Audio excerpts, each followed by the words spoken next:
Yeah. Yeah. A little angry. Well, frustrated. Agitated. Because this should be a review of Neighbors. New movie, Seth Rogen, Zac Efron. Really looking forward to it. Comedy. Getting great reviews. Supposed to see it tonight. What happens?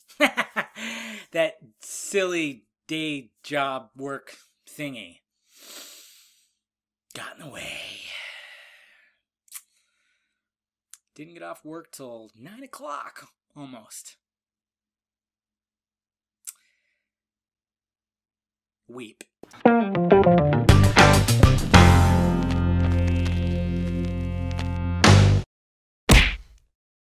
What's happening, film nerds? David the Film Junkie here, bringing you a throwback review since I didn't get to see a freaking new movie because of that. And I'm bringing you a throwback review of one of my all-time favorite movies. It's up on my wall, somewhere up there. It's up there.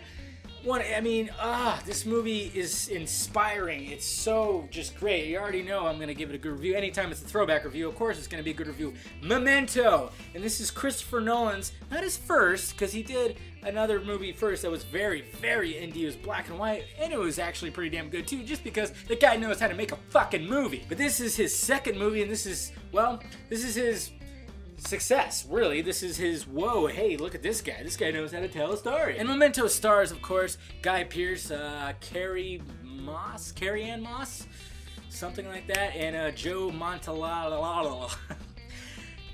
I'm bad with names. And if you haven't seen Memento, first off, what the fuck is wrong with you? You gotta see this movie. Second of all, basically what happens in this movie, Guy Pearce, he plays a guy named Leonard, okay? And basically what happened with Leonard is, what happened with Leonard, he was an insurance agent. Well, he investigated insurance fraud, I should say. And he had a great life. He had a loving wife and everything. And basically what happens is one night, these intruders break into his house. They have his wife like wrapped up in like a shower curtain or something like that. He tries to interject and just like try to defend his wife. He ends up smashing his head onto the ground. I mean, it's bad. And then he develops like a brain disorder because it's not like short-term memory loss. He can't make new memories apparently. Because he knows who he is, he knows where he came from, he knows that his wife got like raped and murdered, and he's just going, oh, okay, I gotta find my wife's killer. But he just, every now and then, he goes, where the hell am I? I don't know what I'm doing. What the fuck? So he has to like keep constant notes like everywhere. He has to write everything down. He gets a bunch of tattoos just to remind him like key evidence and key just, ingredients. Why ingredients? Key aspects of the whole investigation for his wife's murder. He's trying to find the guy. He knows what the guy's name is, and it's like a John G guy. So he's out there searching for it, and he has a buddy cop friend who kind of helps him out and everything like that. And basically that's what the whole movie is. He's just trying to figure shit out, as well as there's many times throughout the movie what is going on. But the beauty, the absolute sheer, just exquisite beauty of this movie. This movie, the way it's told is so original. It's ridiculous. The movie is totally told backwards. Okay, for people who haven't seen it, they're going, what? Yes, it is told backwards, which means you see the last scene first, and you see the first scene last. Simple as that. But it's done in such a way that it works so well. It's actually being told backwards as well as forwards too. It's interesting because you see these scenes happen backwards, okay? But in between those scenes, you see different scenes where he's like in a hotel room, he keeps getting a phone call, he doesn't know who's on the line, and he's just talking about this story, about this investigation that he was doing with this one guy who he thought was faking like memory loss and everything. He thought he was faking it, so he keeps on telling the story to this guy on the phone. So it's crazy how it is, because the scenes that you see backwards, they're all in color, while these other scenes are in black and white. And eventually at the end, it just meets up with each other so perfectly. This is where Christopher Nolan shines as a storyteller. And what's funny is, it's him and his brother, Jonathan Nolan. The Dark Knight trilogy, every movie that Christopher Nolan has done, his brother has helped write. Don't think it's just Christopher Nolan. Christopher Nolan just knows how to put it on a freaking big screen.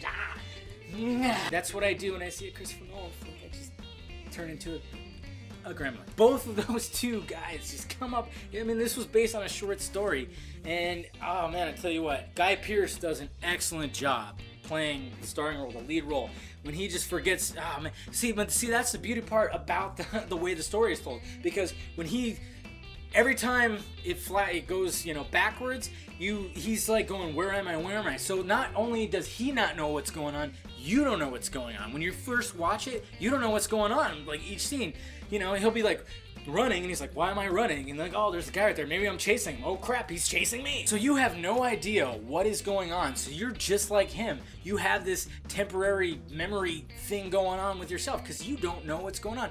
And that's why it's so beautiful.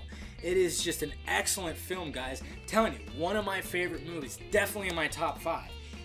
When I saw this movie, I was just, it got me inspired. I think when I watched this movie, I watched it probably in the span of a week 3 or 4 times, first off, just because I was just mesmerized by just the storytelling, because it was so unique and so original. And it actually, I don't know if it won Best Original Screenplay, but I know it got nominated for sure. And it just inspired me. I actually wrote a screenplay, this was like 10 years ago, that, you know, I took a story that I was thinking of, and I did the same thing. I made it where it was 2 different stories with 2 different characters, and then I had one story being told backwards and one being told forwards. And actually, you know what? Still in the mix. For like the past year, I've actually been trying to turn it into a novel. We'll see what happens with that. Guys, if you have not seen Memento, go see Memento. If you want to see excellent filmmaking, excellent storytelling, excellent acting, go see this movie. I mean, it is an A++++. This is, it's hard to, because Christopher Nolan, every movie he puts out, it's just like, that's so good. Memento, I tell you what, guys, it's such a good movie. It is my favorite movie of him. Coming from a Batman fan and Dark Knight not being my favorite from him, yeah, it's pretty crazy, right? But there's just something about this film.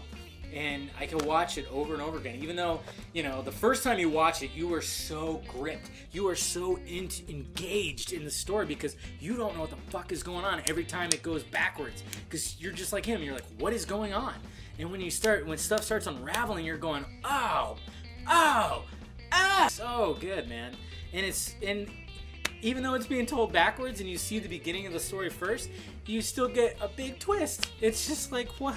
It's just excellent storytelling, man. So go watch it, guys. If you haven't watched it yet, watch Memento. It is just an excellent piece of film.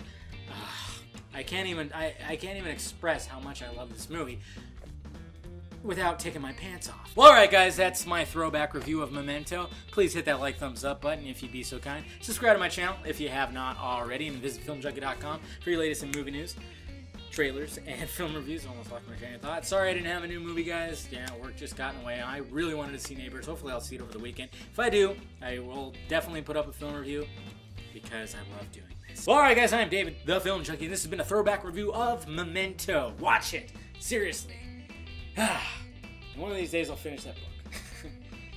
I'm actually towards the end. I'm at the climax.